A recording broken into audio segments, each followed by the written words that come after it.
বলেছিলাম আমরা city of ওয়াটারফলসে আমরা যাচ্ছি। তো আজকে আমরা ধানবাদে আছি, তোমরা সবাই জানো। তো এই দেখো খালি পেছনটা, এইটা অ্যাকচুয়ালি এটার নাম হচ্ছে ভাতিন্ডা ফলস।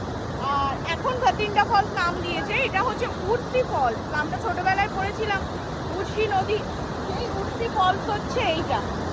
মানে একবার জাস্ট দেখো কি স্রোত, খুব সুন্দর খুব সুন্দর। এই যে দারুণ সুন্দর যাকে বলা হয়, হ্যাঁ মানে এত ভালো লাগছে, কিছু বলার নেই, খালি দেখো।